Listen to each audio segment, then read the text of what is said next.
এ মা টানি, কি করেছিস ডাইপার গুলো দিয়ে? আচ্ছা দা দা দা বলো। আমাদের সব মেয়েদেরই ছোটোবেলা থেকে একটা স্বপ্ন থাকে, একটা পুতুলের মতো মেয়ে হবে। আশা করি সবাই আমার সাথে একমত হবে কি, তাই তো? তো আমারও সেই ইচ্ছেটাই ছিল। তো ভগবানের আশীর্বাদে আমাদের প্রথম বেবি ছেলে হয়, মানে অঙ্কুশ। কিন্তু তার কয়েক বছর পরে আমি যখন দ্বিতীয়বার মা হই, তখন ভগবান আমার সেই ইচ্ছেটাকে পূরণ করে দেয়।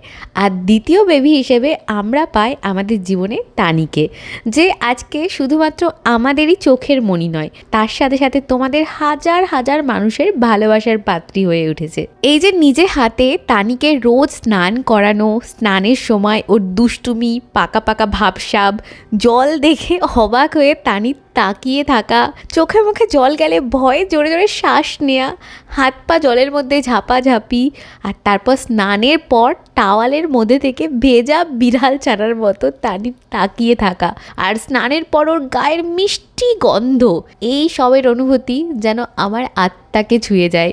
মনে হয় এর থেকে সুন্দর পৃথিবীতে আর কিছুই হতে পারে না। ভগবান যেন এই মুহূর্তটাকে এইখানেই থামিয়ে রাখে, তানি যেন এইভাবেই চিরকাল ছোট থাকে, আর আমি যেন ওকে আমার বুকের মধ্যে জড়িয়ে ধরে রাখতে পারি। বিশ্বাস করো, টাকা পয়সা, বাড়ি গাড়ি, সম্পত্তি, এই সবের থেকেও সন্তানকে নিজে হাতে এইভাবে বড় করার যে অনুভূতি, সেটা একজন মায়ের কাছে পৃথিবীর সব থেকে মূল্যবান জিনিস।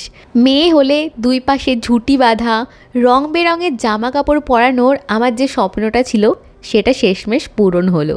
আমি যে কতটা খুশি সেটা বোঝানোর শব্দ আমার জানা নেই। আমার এই জন্মটা হয়তো অসম্পূর্ণ থেকে যেত যদি না তানি আমার জীবনে আসতো। আমি ওকে সুশিক্ষা আর সুসংস্কার দিয়ে একজন ভালো মানুষ গড়ে তুলব, এটাই ওকে নিয়ে আমার জীবনের সব থেকে বড় ইচ্ছে। স্নানের পর আমাদের ছোট্ট তানি সাজুগুজু করে এখন ওর প্রিয় কুমড়ো ভাত খাবে। আজ এই কুমড়ো ভাতটা ওর পাপা ওর জন্য বানিয়েছে খুব যত্ন করে। অর্ঘ্য তানির খাবারটা না বেশ সুন্দর বানায়, আমিও ওর মতো অতটা সুন্দর করে বানাতে পারি না। তানিকে আমরা বাইরের কোনো রকম খাবার দিই না, বাবা মায়ের ভালোবাসা আর যত্ন করে বানানো এই খাবারগুলো খেয়েই আমাদের মিষ্টি তানি একটু একটু করে বড় হয়ে উঠছে।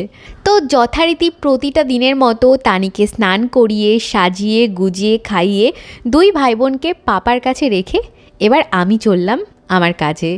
আজ শ্যুট নেই, তবে এডিটিংয়ের প্রচুর চাপ আছে। সবটা সেরে সেই সন্ধেবেলায় ঘরে ফিরবো। বলো টাটা। হ্যাঁ বলো টাটা টাটা। আচ্ছা দা দা দা বলো। দা দা দা দা। মাম্মা মাম্মা বলো, মাম্মা মাম্মা বলো, মাম্মা। বুবলু বল পাপা। মাম্মাই বলছে না পাপা বলবে? পাপা। এই মাম্মা বল।